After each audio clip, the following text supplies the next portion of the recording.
Menjelang Al-Mahdi keluar, akan wafat terlebih dahulu seorang raja Arab, penguasa Mekah dan Madinah. Mekah Madinah itu di mana letaknya? Saudi, bukan di Kuwait, bukan di Uni Emirat Arab, di Saudi. Wafat seorang raja Arab. Saya bacakan hadisnya berikut ini. Yaqtatilu inda kanzikum thalathah. Apa arti thalathah? Akan saling bergaduh, akan saling ribut, akan saling bercanggah, akan saling bertengkar, jatuh menjatuhkan, bahkan mungkin mengarah kepada perang. 3 orang putra khalifah atau putra raja ketika meninggal seorang raja pemimpin Makkah Madinah. La yasiru ila wahid minhum. Tidak seorang pun dari mereka bertiga itu yang benar-benar akan memimpin Makkah Madinah. Sebab apa?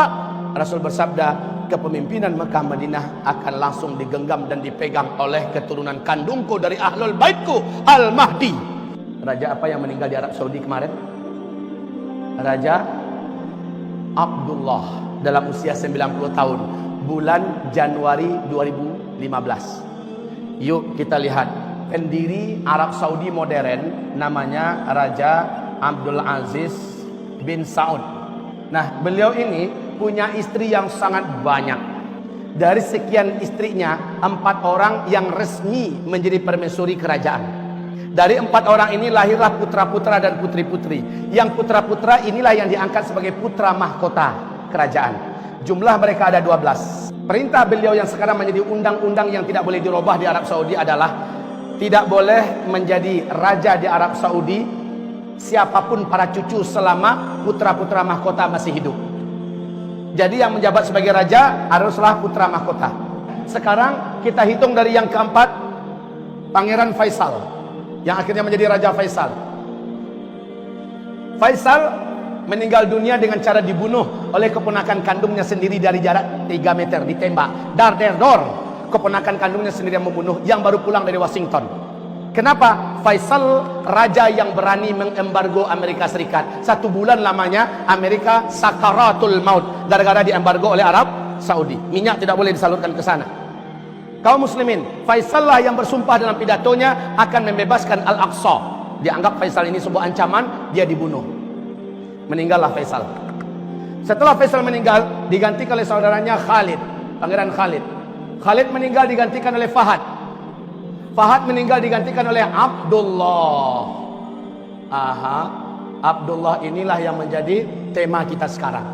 Abdullah tahun 2008. Dia sudah divonis oleh seluruh medis internasional, dianggap sudah mati secara medis. Artinya hidupnya sudah bergantung seluruhnya kepada obat-obatan dan peralatan medis. Nggak mungkin bertahan lama hidup. Ini menurut medis ya. Organ tubuh bagian dalamnya sudah cangkokan semua. Sementara bagian organ tubuhnya yang lain sudah dijangkiti oleh penyakit-penyakit yang tidak mungkin ditumbuhkan lagi. Tidak ada obatnya. Sehingga dia divonis menurut medis sudah dianggap mati secara medis. Tahun 2008 itulah beliau membaiat 3 putra mahkota, yaitu saudara-saudaranya yang akan menjadi raja setelahnya secara berurutan. 3 orang serentak dibaiatnya. Siapa? Pangeran Sultan, Pangeran Nayef, dan Pangeran Salman. Urutannya adalah Sultan yang pertama. Bila Sultan meninggal langsung diganti oleh Nayef yang kedua. Nayef meninggal baru Salman yang ketiga. Nah ini siapa ini? Ini adalah Talal, Pangeran Talal. Ini termasuk orang terkaya di dunia. Ini adalah Pangeran Mukrin. 3 orang ini dibaiat. Seluruh dunia menyaksikan Abdullah membaiat karena ini live di TV. Kaum muslimin, qadarullah. Ternyata Raja Abdullah umurnya panjang. Setelah 2008, 2011 Pangeran Sultan meninggal dunia terlebih dahulu. Menyusul Pangeran Nayef tanggal 16 Juni 2012 Pangeran Nayef meninggal dunia di London karena penyakit kanker. Abdullah masih hidup. Raja Abdullah baru meninggal bulan Februari 2015. Coba lihat 2 calon pengganti beliau dan meninggal duluan. Beliau masih hidup. Berapa orang sisanya berarti? 3, Salman, Talal, dan Mukrin. Dalam hadis bagaimana? Wafat seorang raja Arab penguasa Mekah dan Madinah. 3 orang putra mahkota selepas beliau akan saling gaduh dan ribut sesama mereka. tidak seorang pun dari mereka yang betul-betul menjadi pemimpin Mekah dan Madinah, karena Mekah Madinah saat itu akan jatuh ke tangan keturunan kandungku dari ahlul baitku Al-Mahdi, kata Rasulullah. Dan subhanallah, subhanallah, 3 orang ini ternyata punya karakter yang berbeda-beda.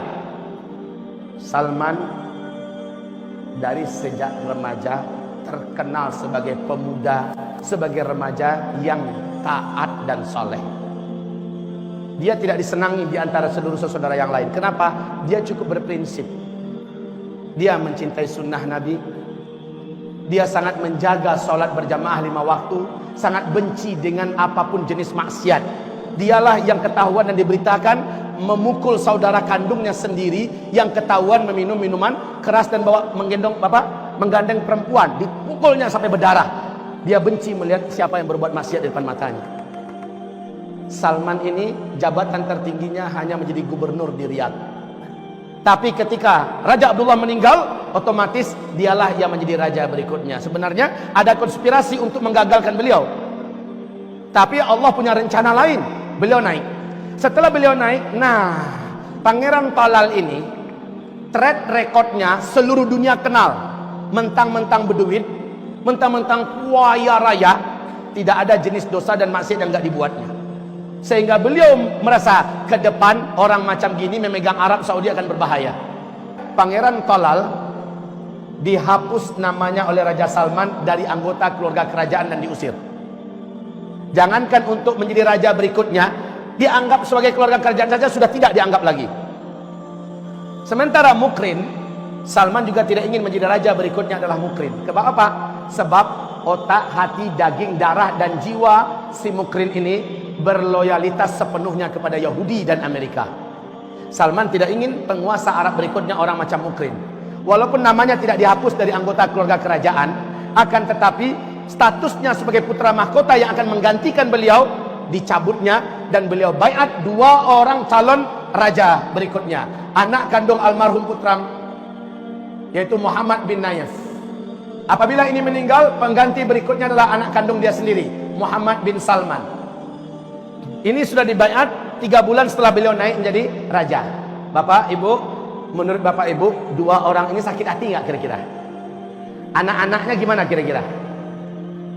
Jangan ditanya, Pak. Apalagi anak kandungnya Talal, Al-Walid bin Talal, orang terkaya nomor 5 dunia. Gedung tertinggi yang hari ini dibuat di Jeddah, 1,2 km yang disebut dengan Kingdom Tower itu, yang punya Al-Walid bin Talal. Sementara bapaknya sudah dibuang dari kerajaan, maknanya dia dengan keturunannya juga sudah tidak dianggap. Pasti duit akan bicara. Tentara bayaran bisa dibeli, senjata bisa didatangkan, kekacauan bisa diadakan. Betul tidak? Benar kata Rasulullah. Hari ini, Pak, di tubuh kerajaan Arab Saudi sudah mulai kuat-kuatan. Ini sudah mulai membuat kubu, ini membuat kubu, dan duit bermain. Pasukan-pasukan bayaran sudah mulai disewa di mana-mana. Chaos dan keributan dirancanakan. Susah keadaan Raja Salman sekarang ini, Bapak. Sudah ada rencana perebutan kekuasaan. Bahkan ada upaya memberacuni dan membunuh Raja Salman. Padahal nggak pun dibunuh, beliau sudah sangat tua. Beliau sudah sangat sepuh dan sudah ada penyakit-penyakit permanen di tubuhnya. Tapi begitulah, Pak. Tidak ada seorang pun dari mereka bertiga yang berkuasa, karena Al-Mahdi lah yang akan memimpin. Menandakan apa ini? Dekat atau jauh lagi? Camkan ini baik-baik.